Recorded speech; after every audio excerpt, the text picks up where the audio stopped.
નમસ્કાર દોસ્તો, જય જવાન જય કિસાન. ભાજપ સરકારના શાસનમાં આપણે હાલ તો આ નારો બોલી શકીએ છીએ, પરંતુ શું આવનારા સમયમાં આ નારો બોલી શકીશું? કારણ કે સૌથી વધુ પ્રતાડિત જો આ ભાજપ સરકારના શાસનમાં થયા હોય તો ખેડૂત વર્ગ છે. આ કેવું ખોટું નથી કદાચ આજની વાત સાંભળ્યા પછી. દોસ્તો, પોલીસ ખોટી જોઈ, ઈડી ખોટી જોઈ, પ્રધાનમંત્રીના એસપીજી કમાન્ડો ખોટા જોયા, અને આજે અમરેલી જિલ્લાના મોટા આકડિયા ગામની અંતર્ગત ડુપ્લિકેટ ખાતરનું કારખાનું, એ પણ 17 લાખનો જથ્થો અને 7,000 જેવો બોહળા પ્લાસ્ટિકની બેગો કે જેની અંદર ખાતર ભરી ભરીને જે ખેડૂતોને ગેરમાર્ગે અને ખેડૂતોને ઠગવાના હતા એવો જથ્થો પ્રાપ્ત થયો અમરેલી એસઓજી પોલીસને. પણ દોસ્તો, આ વાત ફક્ત ને ફક્ત સમાચાર કે ન્યૂઝ માધ્યમથી જ નથી. ફક્ત ને ફક્ત આનો વિડીયોનો હેતુ એવો જ નથી કે સમાચાર હોય અને જાણવાનું મળે. એક વિચારવા જેવી બાબત છે દોસ્તો, કે જે જિલ્લાની અંતર્ગત ભાજપના કદાવર મંત્રીઓ, નેતાઓ, ધારાસભ્યો, આગેવાનો આ જિલ્લાએ આપ્યા છે, છતાંય આ જિલ્લાને આજે હાલત બદતરથી બદતર થતી જાય છે. એ પછી ગામડાઓમાંથી શહેરી તરફ માઇગ્રેશન હોય, કોરી ખેતી હોય, જમીનોમાંથી પાણી ઉપાડી લેવાની વાત હોય, સૌની યોજનાનો લાભ ન આપવાની વાત હોય. આજે પણ હજારો ખેડૂતો દર મહિને, દર દિવસે, દર વર્ષે સુરત, અમદાવાદ, જુનાગઢ અથવા મુંબઈ મોટા મોટા શહેરોમાં માઇગ્રેશન થવા માંડે છે. તો એની પાછળ જવાબદાર પણ અમરેલીના કદાચ અમુક એવા કદાવર નેતા જે કદાવર માને છે, પરંતુ કદાવર ખરેખર નથી, આવા નેતાઓની જવાબદારી છે. દોસ્તો, ખેડૂતોને આજે વિચાર તો કરો, તમે એક ગાંજાનો છોડવો ભૂલથી વવાઈ ગયો હોય તો આ સરકારને, આ પ્રશાસનને, આ પોલીસને ખબર પડી જાય. એના બાતમદાર હોય તો ભલે, એની કાર્યવાહી હોય તો ભલે, એને સલામ કરીએ છીએ કે ચાલો ગાંજો ગેરકાયદેસર વસ્તુ છે, એનડીપીએસ એક્ટના અંતર્ગત પકડવા જ જોઈએ, એ કોઈ પણ હોય. પણ જોવાનું એ છે કે મોટા આકડિયા જેવું મોટું ગામ છે, તાલુકા લેવલનું ગામ છે, એ ગામની અંતર્ગત એક ખાતરની ડુપ્લિકેટ ફેક્ટરી હોય અને કોઈ બાતમદાર ન હોય તો આ વાત થોડી પચે નહીં આપણને. કારણ કે આ એ શહેરની વાત છે કે અહીંયા તમે કોઈના વિરુદ્ધ બોલો તો ગણતરીની મિનિટોમાં પોલીસ અને પ્રશાસન અને ભાજપ એ તમને મિનિટોની અંદર પકડી પાડશે અને ગોતી લેશે. આ ભાઈએ જ સરકારના વિરુદ્ધ યોગ્ય કાર્યવાહી માટેનો જે ભલામણ કે ફરિયાદ કરી હતી.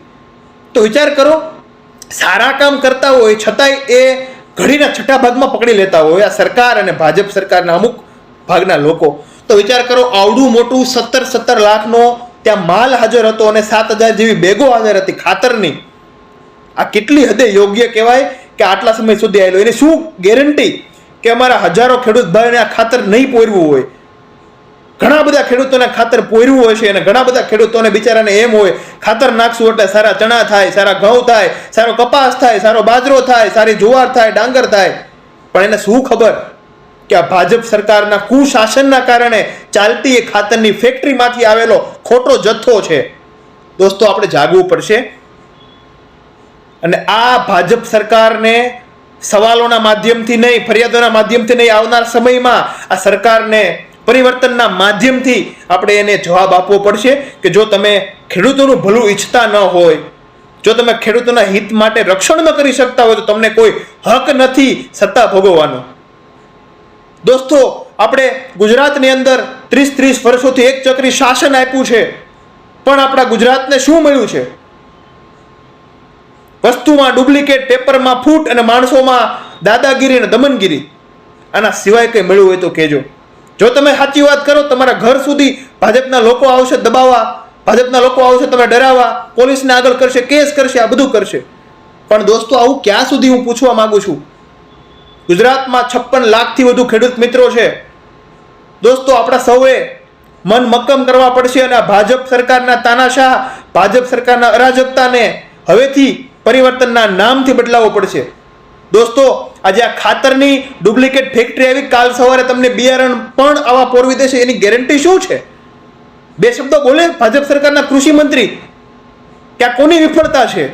શા માટે ખરાબ ખાતર અને ડુપ્લિકેટ ખાતર આવ્યું? જવાબદારી લે, સ્વીકારે અમારા ભાજપ સરકારના ત્યાંના કાયદા મંત્રી કૌશિકભાઈ? સ્વીકારે જીતુભાઈ વાઘાણી કૃષિ મંત્રી? નહીં સ્વીકારે. દોસ્તો, વિચારવા જેવી બાબત છે. ગાંજાનો છોડ પકડી પાડતા હોય તો હું તો કહું છું ભાજપ સરકારની મોટી વિફળતા છે કે આ ગામની અંતર્ગત, એક મોટું ગામ છે, ગામની અંતર્ગત આવી ડુપ્લિકેટ ખાતરની ફેક્ટરી ચાલતી હોય.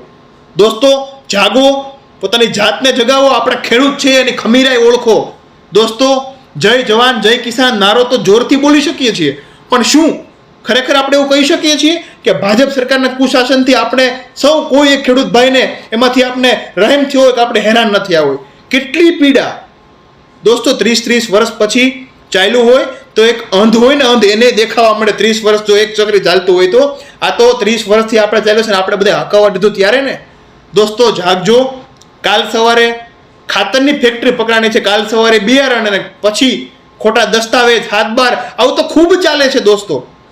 પણ ભાજપ સરકારની મોટી વિફળતા છે. અને હું તો એમ કહું છું, અમારા અમરેલીના ધારાસભ્ય શ્રી કૌશિકભાઈ, ભાઈ શ્રી અમારા ગુજરાતના કૃષિ મંત્રી જીતુભાઈ વાઘાણી અને CM Bhupendra Patel, Harshbhai Sanghvi, deputy CM, આ તમામને જવાબદારી સ્વીકારવી જોઈએ કે ભાજપ સરકારની વિફળતા છે. બસ આટલું જ કહેવું છે. તમારું શું કહેવું છે દોસ્તો? જરૂરથી કોમેન્ટ કરજો અને વધુને વધુ દોસ્તો સુધી આ પહોંચાડજો અને જાગૃત કરજો. જો હવે ન જાગ્યા તો ક્યારે જાગશું? આ સવાલ સાથે હું છું આપનો યશ સોજિત્રા, આમ આદમી પાર્ટી ગુજરાત. જય હિન્દ, જય ભારત.